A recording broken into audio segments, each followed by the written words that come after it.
Hey guys, welcome back. This week we're going to discuss a little bit of a car trouble that I got into this past weekend and what it has to do with the future of psychology.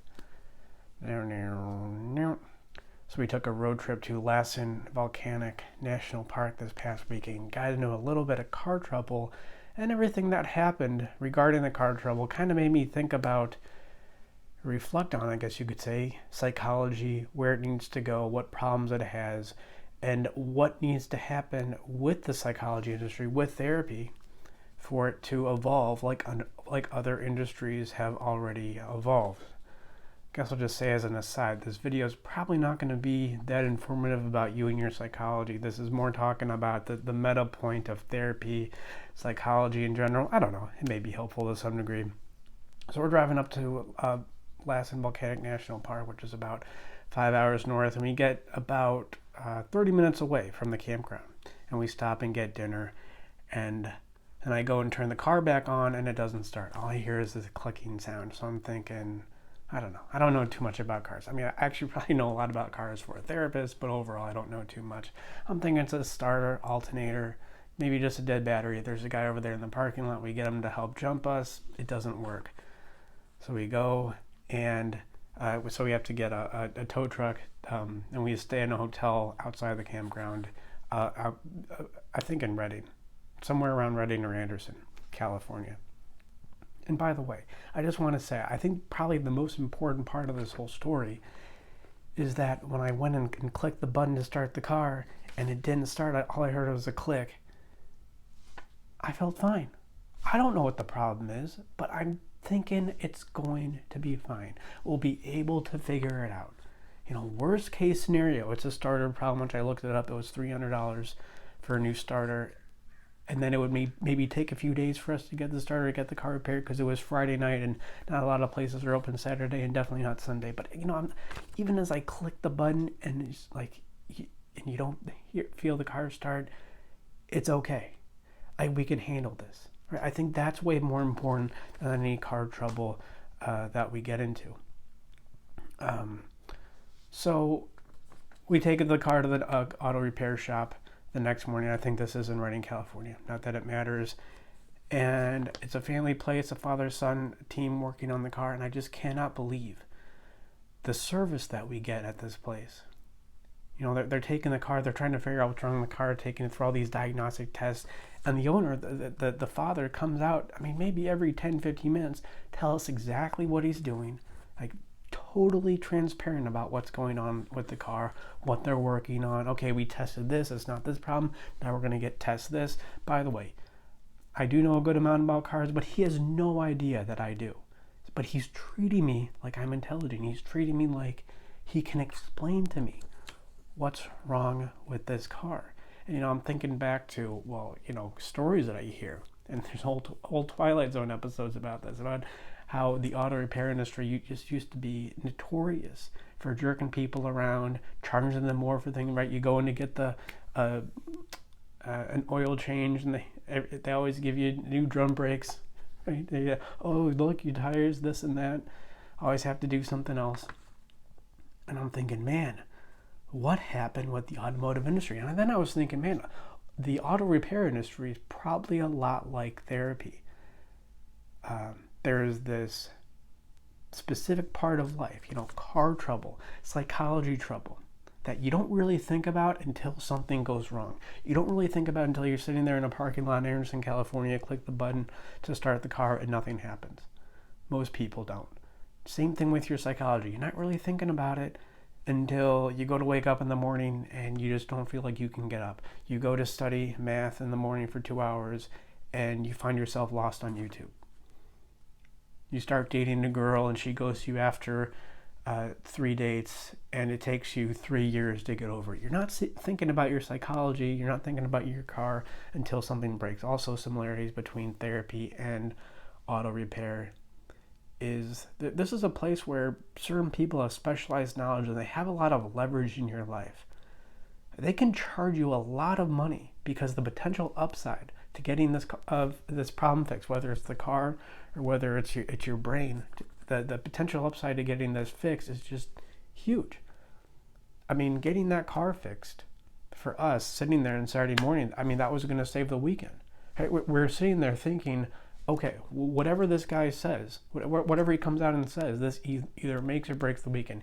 It either means we're going to go to camping tonight, Saturday night, or we're going to be driving back and forth between the Bay Area and Redding with a rented car, to drop off and pick up the car. And I think it's also similar in the sense that even if you do a bad job, even if an auto repair mechanic does a bad job, it's still better than doing nothing. Same thing with psychology. Even going and talking to a therapist, even if they're not a helpful therapist and they don't really explain to you what's going on, I mean, that's where we're going with this, even if they don't really explain, give you perspective on what's going on, it can still be helpful because now at least you're talking through your problem. So they can do a bad job, yet it could still be helpful. However, they could do a way better job. You can go to them and get your car fixed, and they could fix the problem for 6 months, which is still better than not having a fixed car, but they could also maybe do a little bit better job, find out what's really going on, and fix the car for the next 6 years. And now that I'm thinking about this, another similarity between psychology and automotive repair is the stigma, right? There's all this stigma around going into to get your car fixed, going in, no, be careful, be careful when you go in and get your oil change. They're always going to try to upsell you on some kind of, tire rotation thing. Don't do it. There's all this stigma around auto repair, and right now there's all this stigma around psychology. But of course, what do psychologists do? They blame other people. There's a social stigma that has nothing to do with us as psychologists and everything to do with how therapy is perceived, how therapy has been popularized in culture. Nothing to do with the therapy industry. So I think it's this industry, this auto repair industry, it's really come a long way.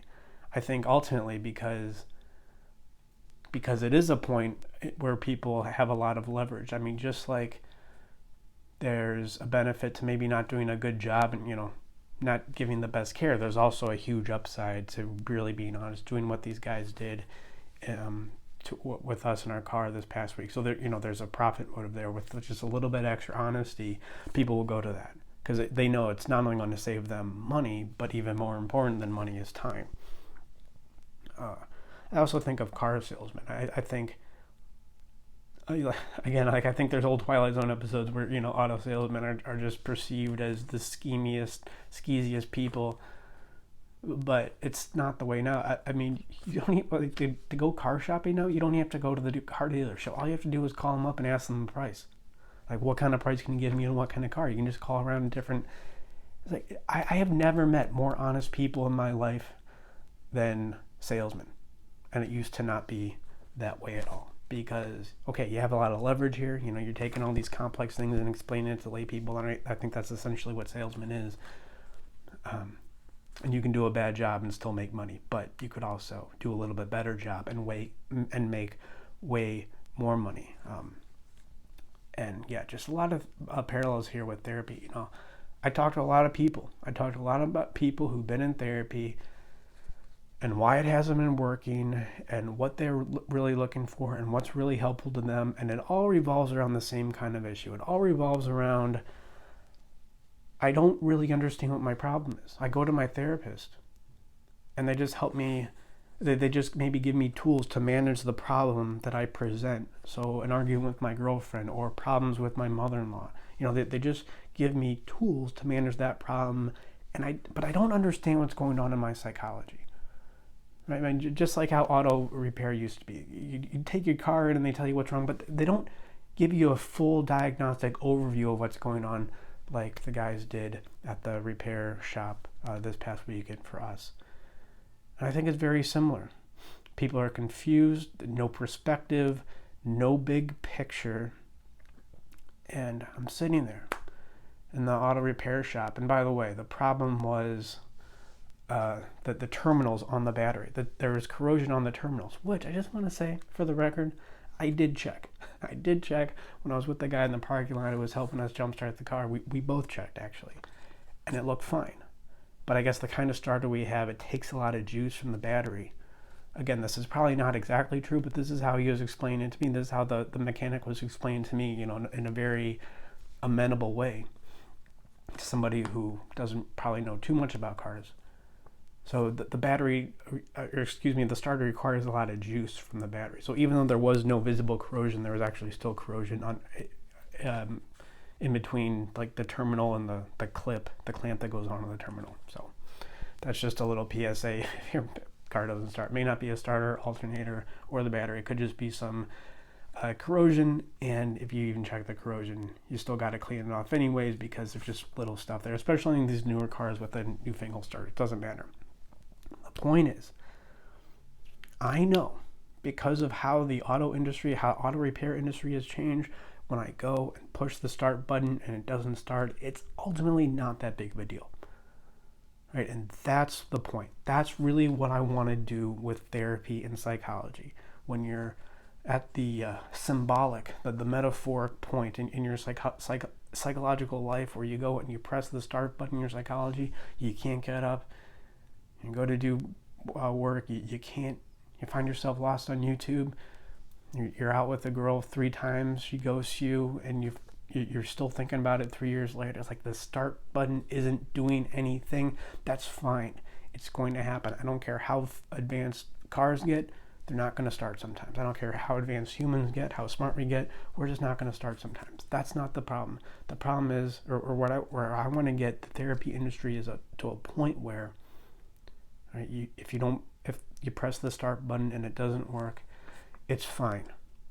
You can handle it. And that's what we work on here. AnimusEmpire.com/schedule. We do free consultations if you want to find out more. Just had somebody ask me, I can't really afford to do any sessions with you. Does that mean you don't do a consultation? No, of course I still do it doesn't matter. This is really a consultation. Just let me know what's going on. Maybe I can help. If you can't afford to do any sessions, that's fine. I get it. I would, of course, encourage you to save up money so you can do sessions, because I do think it's that important. But if you can't, that's fine. You don't have to. This is no promise. There's no agenda here. We're just trying to figure out, get a better picture of what's going on with you. That's the most important thing. So AnimusEmpire.com/schedule. I'll leave it there. Thank you for watching. Like and subscribe. Tell one friend about this channel. Talk to them about what we talk about here. And join us as we do for therapy what honesty and maybe a little bit of a profit motive did for the auto repair industry.